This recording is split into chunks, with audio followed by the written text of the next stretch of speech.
नमस्कार, स्वागत है आपका बिहार समाचार में। बिहार की प्रमुख खबरों पर चर्चा करेंगे। खबरों पर आगे बढ़ने से पहले आपसे एक छोटी सी अनुरोध है, कृपया वीडियो को एक प्यारा सा आज भी लाइक करते हुए जाएं। आपका लाइक करना ही हमारी मेहनत का फल होता है।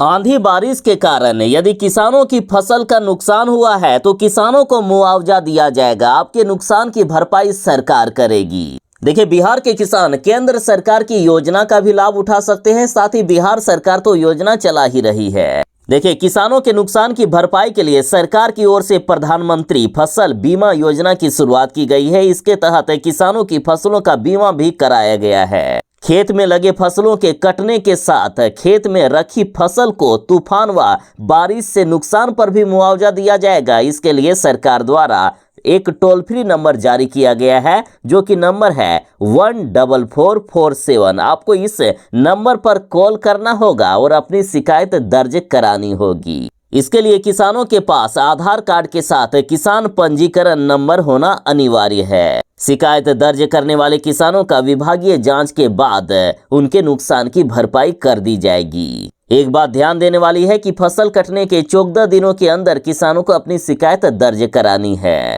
साथ ही बिहार के किसान मुख्यमंत्री फसल सहायता योजना का भी लाभ उठा सकते हैं। इस योजना के तहत यदि किसानों की फसल का 20% तक नुकसान हुआ है तो उन्हें 7500 रुपए प्रति हेक्टेयर की दर से मुआवजा दिया जाएगा। तो वहीं 20% से अधिक फसल नुकसान होने पर 10,000 रुपए प्रति हेक्टेयर के हिसाब से मुआवजा दिया जाएगा। तो किसान भाई लोग जल्द से जल्द अपनी शिकायत दर्ज करें। कृषि मंत्री जी ने भी ऐलान कर दिया है कि आंधी बारिश से फसल नुकसान पर मुआवजा जल्द दिया जाएगा।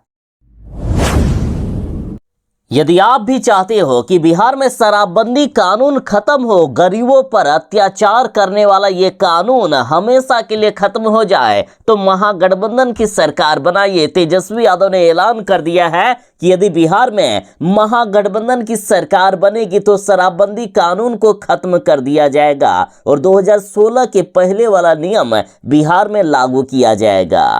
साथ ही कांग्रेस ने भी कहा है कि यदि बिहार में महागठबंधन की सरकार बनेगी तो ठेके पर बिकेगा शराब, पहले की तरह शराब की दुकानों को खोल दिया जाएगा। साथ ही तेजस्वी यादव ने कहा है कि आज बिहार में शराब की तस्करी बिहार की पुलिस और सरकार में बैठे नेता लोग करवा रहे हैं। तेजस्वी यादव ने बड़ा खुलासा किया है कि बिहार पुलिस के साथ मिलकर नीतीश सरकार खुद बिहार में शराब की तस्करी करवाती है।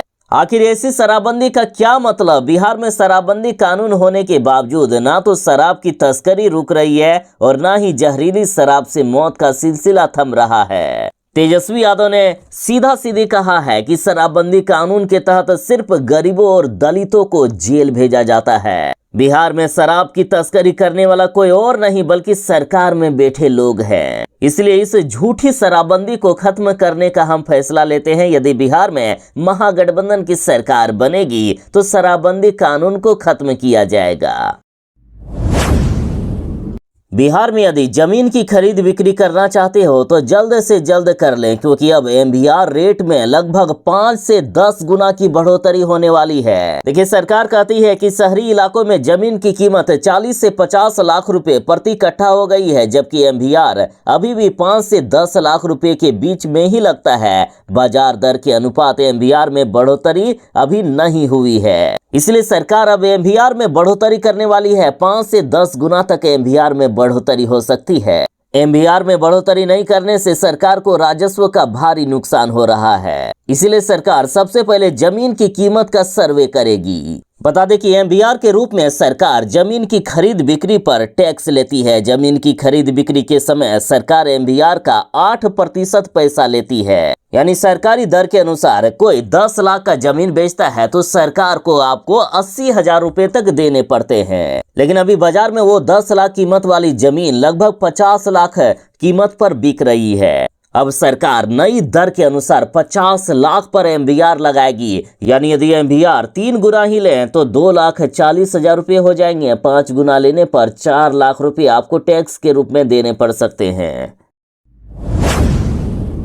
बिहार वालों के लिए है जरूरी सूचना, जल्द नहीं किया ये काम तो घर में छा जाएगा अंधेरा, बिना नोटिस के कट सकता है बिजली का कनेक्शन। देखिए, बिहार में बिजली कंपनियों ने बकाया बिल की वसूली तेज कर दी है। इस अभियान के तहत 5,000 रुपया से अधिक का बिजली बिल बकाया रखने वाले घरेलू उपभोक्ताओं के घर बिजली विभाग की टीम पहुंच रही है और बिल का भुगतान नहीं करने पर कनेक्शन काट दिया जा रहा है। अगर आपका भी बिजली बिल बकाया है तो हो जाएं सावधान। राजस्व वसूली बढ़ाने के लिए बिजली कंपनियों ने बड़े पैमाने पर वसूली अभियान शुरू कर दिया। साथ ही बिजली कंपनियों ने उन उपभोक्ताओं को भी निशाने पर लिया है जिन्होंने पिछले 3 महीने से लगातार बिजली बिल जमा नहीं किया है। देखिए, बिहार के अधिकांश घरों में स्मार्ट प्रीपेड मीटर लग चुके हैं और कई ऐसे उपभोक्ता हैं जो पिछले कई महीनों से बिजली बिल जमा नहीं कर रहे हैं। तो उनके पूरे घर के कनेक्शन की जांच की जाएगी कि आखिर बिना रिचार्ज किए ये उपभोक्ता बिजली का उपयोग कर कैसे रहा है, और यदि किसी ने कनेक्शन के साथ छेड़छाड़ किया है तो बिजली चोरी का मामला सामने आने पर संबंधित उपभोक्ता पर कानूनी कार्रवाई की जाएगी और बड़ी मात्रा में फाइन भी वसूला जाएगा।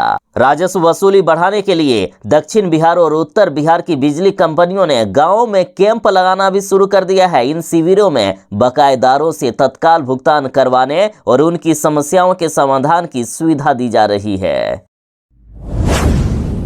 बिहार में भयानक आंधी बारिश में सैकड़ों एकड़ में लगी फसल बर्बाद हो गई है और अभी 20 अप्रैल तक कोई भी राहत नहीं मिलने वाली है। 20 अप्रैल तक बिहार के अधिकांश जिलों में भारी बारिश और आंधी तूफान को लेकर अलर्ट जारी कर दिया गया है। देखिए, बिहार में पिछले 1 सप्ताह से मौसम बिगड़ा हुआ है और एक बार फिर से मौसम विभाग ने 20 अप्रैल तक चेतावनी दे दी है। साथ ही मौसम विभाग ने कहा है कि 17 अप्रैल को तो सारे रिकॉर्ड टूटने वाले हैं। 17 अप्रैल को सबसे खतरनाक वाली भारी बारिश और आंधी तूफान का अलर्ट जारी किया गया। साथ ही 19 अप्रैल को बिहार के सभी जिलों में भारी बारिश का भी ऑरेंज अलर्ट जारी किया गया है। फिलहाल बिहार में वज्रपात से लगभग 80 लोगों की मौत हो चुकी है। किसानों की फसलें बर्बाद हो चुकी है। सरकार से लगातार किसान मुआवजे की मांग कर रहे हैं, तो वहीं सरकार के पदाधिकारी लगातार जायजा ले रहे हैं। उचित सर्वेक्षण करने के बाद किसानों को मुआवजे की भी राशि मिलेगी।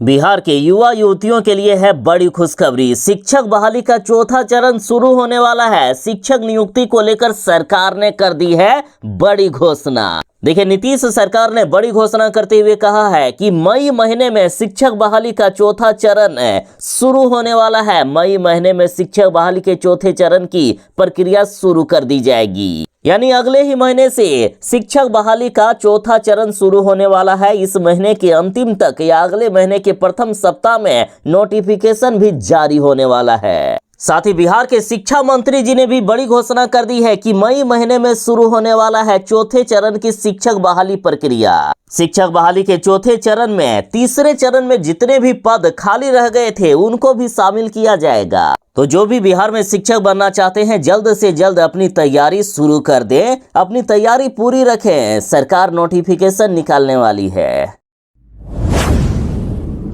बिहार के हर एक गरीबों का अब सर्वे किया जा रहा है। जिनके पास घर नहीं है उनको सरकार घर दे रही है। अब बताइए, जिनके पास घर नहीं है, पक्का मकान नहीं है, जमीन नहीं है, यानी उनके पास रोजगार भी नहीं होगा। ये दूसरे राज्य की सरकारों ने नहीं सोचा, लेकिन बिहार सरकार ने ये सोचा कि आखिर कैसे उनका घर नहीं है, तो अब घर के साथ उन्हें रोजगार भी दिया जाएगा। अब बिहार में जो सर्वे हो रहा है उसमें जिन गरीबों की पहचान हो रही है उनका पीएम आवास भी पास होगा, साथ ही उनको मनरेगा जॉब कार्ड भी दिया जाएगा, उन्हें रोजगार भी दिया जाएगा।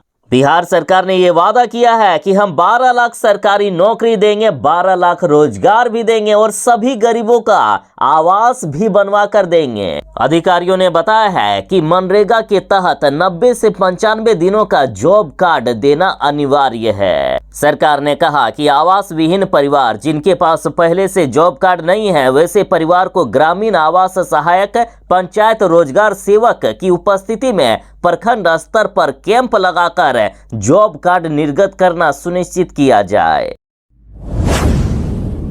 बिहार के स्कूलों में होने जा रहा है बड़ा बदलाव। जल्द ही बहाल किए जाएंगे 28,000 कंप्यूटर शिक्षक।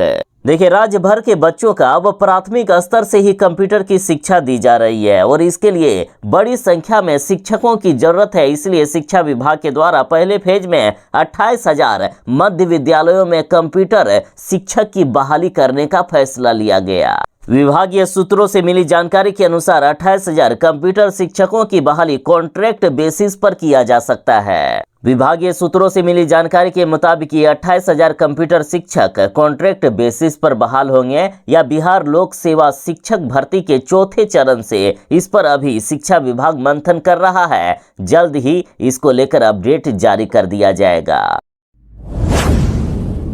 बिहार के जमीन मालिकों के लिए है बड़ी खबर, आखिरी तारीख के बाद भी कर सकते हैं स्वघोषणा जमा। देखिए, बिहार में भूमि सर्वे के लिए स्वघोषणा की तारीख नीतीश सरकार ने 31 मार्च तक तय की थी, लेकिन तारीख समाप्त होने के बाद भी राजस्व एवं भूमि सुधार विभाग की तरफ से लोगों से जमीन सर्वे के लिए स्वघोषणा जल्द से जल्द करने की अपील की जा रही है। बिहार में शराबबंदी के कारण हर तरह के अपराध बढ़ रहे हैं। एक तरफ जहां दूसरी नशीली चीजों का कारोबार बढ़ गया है, तो वहीं बिहार में अब बाइक चोरी की घटनाएं भी काफी तेजी से बढ़ती जा रही है। इसलिए सरकार ने अब बड़ा फैसला लिया कि चोरी की बाइकें अब लौटेगी असली मालिकों को। यदि किसी की गाड़ी चोरी हो गई है तो जल्द से जल्द उन्हें लौटा दिया जाएगा। देखिए, बिहार के सभी जिलों में ये नियम लागू होने वाला है। फिलहाल सीतामढ़ी पुलिस ने अब अपराध पर लगाम लगाने और पारदर्शिता बढ़ाने की दिशा में एक नई पहल शुरू की है। जिले के सभी थानों में जब्त गाड़ियों का डिजिटल डेटा तैयार किया जाएगा, जिससे चोरी की बाइकें उसके असली मालिकों को वापस मिल सके। दरअसल बैठक में एसपी ने बताया है कि हाल के दिनों में शराब तस्करों द्वारा बाइक चोरी की घटनाएं बढ़ी है, क्योंकि वे चोरी की बाइकों का इस्तेमाल शराब ढोने के लिए करते हैं। ऐसी कई बाइकों को पुलिस ने शराब से जुड़े मामलों में जब्त किया है और अब थानों में जब्त की गई सभी गाड़ियों का डिजिटल रिकॉर्ड तैयार किया जाएगा, ताकि उनका वास्तविक मालिक की पहचान आसानी से की जा सके और फिर चोरी की गई इन बाइकों को उनके असली मालिकों को लौटाने की प्रक्रिया शुरू की जा सके।